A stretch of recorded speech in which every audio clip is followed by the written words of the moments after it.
Assalamualaikum warahmatullahi wabarakatuh. Perkenalkan, nama saya Putri Syahrani Ramadan dengan NIM 18721501138. Materi pembahasan kali ini mengenai perpajakan, berbagai dampak pajak jika diberlakukan, persona sesuai fungsinya dalam perekonomian, terhadap sumber dan penggunaan pendapatan, tergantung pada penentuan tingkat harga, tergantung pada tingkat proporsi pajak yang dikenakan, proporsional, progresif, regresif. Pengertian pajak.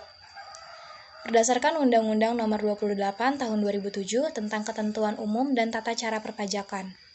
Pajak adalah kontribusi wajib kepada negara yang terutang oleh orang pribadi atau badan yang bersifat memaksa berdasarkan undang-undang, dengan tidak mendapatkan imbalan secara langsung dan digunakan untuk keperluan negara bagi sebesar-besarnya kemakmuran rakyat. Persona sesuai fungsinya dalam perekonomian. Persona adalah dokumentasi yang berisi penjelasan tentang karakteristik user digabungkan dengan tujuan, kebutuhan dan ketertarikannya yang menjadi target user yang didapatkan dari hasil penelitian tentang user yang sesuai target. Fungsi persona adalah untuk membantu tim produk menemukan jawaban dari satu pertanyaan yang paling penting untuk siapa kita mendesain produk ini.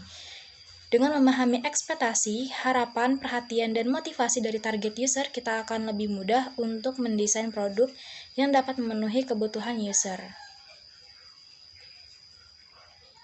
Fungsi persona. Salah satu manfaat langsung bayar persona adalah membantu pemilik usaha mendapatkan wawasan pelanggan dan penyelarasan lintas departemen. Ini akan memastikan bahwa pemasaran, penjualan, pengembangan produk, dan dukungan pelanggan semua memiliki pandangan yang sama tentang pelanggan ideal. 1. Pengembangan produk. 2. Membangun strategi yang efektif. 3. Membantu tim penjualan membangun hubungan dengan pelanggan potensial. 4. Membantu melayani pelanggan dengan lebih baik. Terhadap sumber dan penggunaan pendapatan. Dampak langsung dari pungutan pajak adalah pada pendapatan disposable. Pendapatan disposable adalah pendapatan pribadi dikurangi dengan pajak. Pendapatan disposable merupakan pendapatan yang dapat dibelanjakan untuk konsumsi. Ketika pungutan pajak dinaikkan, maka pendapatan disposable relatif menjadi turun. Pajak merupakan salah satu sumber pendapatan pemerintah. Artinya, peningkatan pungutan pajak secara langsung meningkatkan pendapatan pemerintah. Maka, pajak mempunyai beberapa fungsi, yaitu fungsi anggaran, budgeter, dan fungsi mengatur, yaitu regulen. Tergantung pada penentuan tingkat harga. Pajak yang dikenakan atas penjualan suatu barang menyebabkan harga jual barang tersebut naik. Sebab setelah dikenakan pajak, produsen akan berusaha mengalihkan sebagian beban pajak tersebut kepada konsumen, yaitu dengan jalan menawarkan harga jual yang lebih tinggi. Kenaikan tarif PPN. Ini bisa memacu terjadinya inflasi. Direktur Center of Economic and Law Studies atau CELIOS, Bima Yudhistira, mengatakan dampak kenaikan tarif PPN sebesar 11% akan mendorong terjadinya inflasi pada April 2022. Ia memperkirakan inflasi bulan April 2022 akan mencapai 1,4% secara bulanan. Tergantung pada tingkat proporsi pajak yang dikenakan. Proporsional, progresif, regresif. Tarif pajak proporsional merupakan jenis tarif pajak yang memiliki nilai besaran persentase tetap dan tidak mempengaruhi dengan perubahan nilai dasar pengenaan pajak. Jadi dapat disimpulkan, apabila semakin besar jumlah objek pajak yang dibayarkan, maka persentase tarif pengenaan pajaknya akan tetap sama.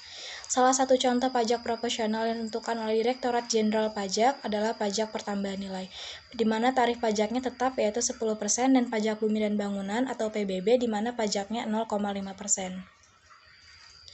Pajak progresif. Pajak progresif adalah pemberlakuan pajak pada seseorang yang memiliki kendaraan, baik mobil maupun motor berjumlah lebih dari satu, dengan ketentuan apabila kendaraan tersebut merupakan satu jenis dan menggunakan nama pribadi atau keluarga dalam alamat yang sama.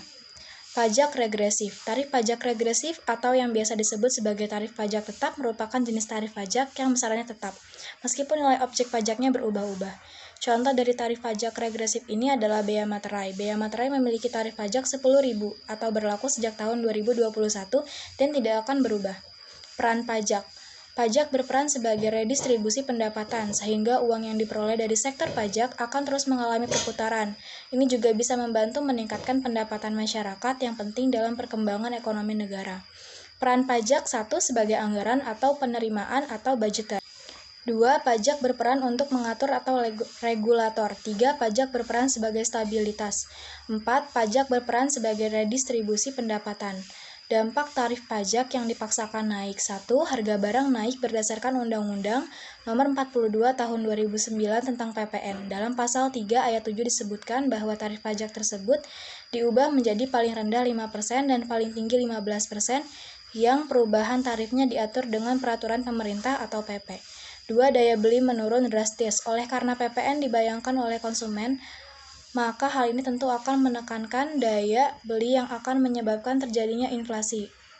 Ketiga, penyerapan tenaga kerja menurun, utilitas dan penjualan melemah. Otomatis akan berdampak terhadap penyerapan tenaga kerja. Terima kasih, sekian presentasi dari saya. Kurang lebihnya mohon dimaafkan. Wassalamualaikum warahmatullahi wabarakatuh.